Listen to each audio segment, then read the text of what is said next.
പ്രാർത്ഥനയുടെ മറുപടി ദൈവത്തിൽ നിന്ന് ലഭിക്കുക എന്നുള്ളത് പ്രാർത്ഥിക്കുന്ന ഓരോ ദൈവമക്കളുടെയും ആഗ്രഹമാണ്. ചില വിഷയത്തിന് പ്രാർത്ഥിക്കുമ്പോൾ പ്രാർത്ഥിക്കുന്ന മിനിറ്റുകളിൽ തന്നെ ദൈവം മറുപടി തരും.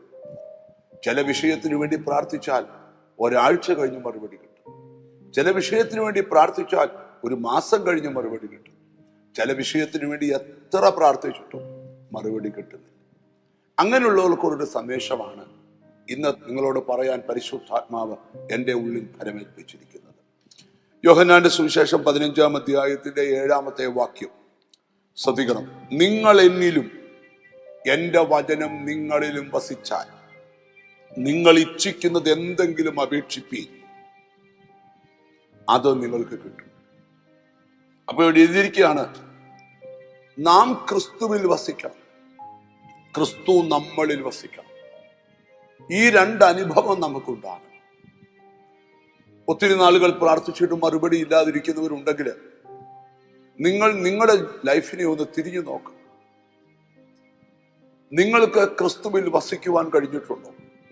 ക്രിസ്തു നിങ്ങളിൽ വസിക്കുന്നുണ്ടോ? ഇല്ല എങ്കിൽ കർത്താവെ നമുക്ക് പ്രാർത്ഥിക്കാം, കർത്താവെ അങ്ങയിൽ വസിക്കാനുള്ള കൃപ തരണമേ, അങ്ങ് ഞങ്ങളിൽ വസിക്കണമേ. കർത്താവിൽ വസിച്ചുകൊണ്ട് കർത്താവിനോട് ചേർന്ന കർത്താവിലുള്ള വിശ്വാസത്താൽ ദൈവത്തോട് പ്രാർത്ഥിക്കുമ്പോൾ ദൈവം നിന്റെ പ്രാർത്ഥനയിൽ നിശ്ചയമായും കരുണ തോന്നും. ആരോടൊക്കെയോ ദൈവം രാവിലെ സംസാരിക്കുക. ഇപ്പോൾ അടുത്തതിനേക്കാൾ ഒരു പടിയുടെ കർത്താവിനോട് അടുക്കുക. അല്പം കൂടെ ഹൃദയം വിശാലമാക്കി കൊടുക്കുക. വിശ്വാസത്തിന്റെ അളവ് അല്പം കൂടെ വർദ്ധിപ്പിക്കുക.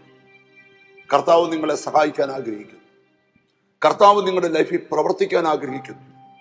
ഇങ്ങനെയും ദൈവം പ്രവർത്തിക്കുമോ എന്ന് മറ്റുള്ളവരുടെ മുമ്പിൽ ചോദ്യചിഹ്നമാകത്തക്കവണ്ണം നിങ്ങളുടെ ലൈഫിൽ ഒരു അത്ഭുതം നടക്കാൻ പോകുന്നു. അതായത് ഇന്നത്തെ സന്ദേശം. നമുക്കൊന്നിച്ച് വിശ്വാസത്തോടെ പറയാം, സ്തോത്രം, എൻ്റെ കാര്യത്തിൽ ദൈവം പ്രവർത്തിക്കും. ഞാൻ കണ്ണുനീരൊടുക്കുന്ന വിഷയത്തിന് മറുപടി ഉണ്ടാകും. ഞാൻ ദൈവത്തോട് അപേക്ഷിക്കുന്ന കാര്യത്തിന് വ്യക്തതയുള്ള മറുപടി കർത്താവ് തരും. അങ്ങനെ വിശ്വസിച്ച് അങ്ങനെ പറഞ്ഞുകൊണ്ട് നമുക്ക് പ്രാർത്ഥിക്കാം. ഞങ്ങളുടെ കർത്താവേ, സ്വർഗസ്ഥ പിതാവേ, അങ്ങയിൽ വസിക്കണമെന്നും അങ്ങ് ഞങ്ങളിൽ വസിക്കണമെന്നും അപ്പോൾ ഞങ്ങൾ പ്രാർത്ഥിക്കുന്ന പ്രാർത്ഥനയ്ക്ക് മറുപടി ഉണ്ടാകുമെന്നും വചനത്തിൽ കൂടെ സംസാരിച്ചത്. നിന്റെ മക്കൾക്ക് അങ്ങയിൽ വസിക്കാൻ കൃപ കൊടുക്കണം. അങ്ങ് നിന്റെ മക്കളിൽ വസിക്കണം. ഹല്ലേലൂയ. അങ്ങയോട് ചേർന്നൊരു ജീവിതം നയിക്കണം. എന്നോട് ചേർന്ന് പ്രാർത്ഥിക്കുന്ന മക്കൾക്ക് വേണ്ടി പ്രാർത്ഥിക്കുന്നു. അവരെ നിന്റെ നാമം ചൊല്ലി പിതാവിൻ്റെയും പുത്രന്റെയും പരിശുദ്ധാത്മാവിന്റെ നാമത്തിൽ അനുഗ്രഹിച്ച് പ്രാർത്ഥിക്കുന്നു. അവർ അനുഗ്രഹിക്കപ്പെടട്ടെ, യേശു ക്രിസ്തുവിൻ നാമത്തിൽ തന്നെ.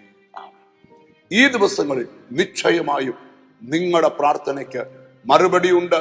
God bless.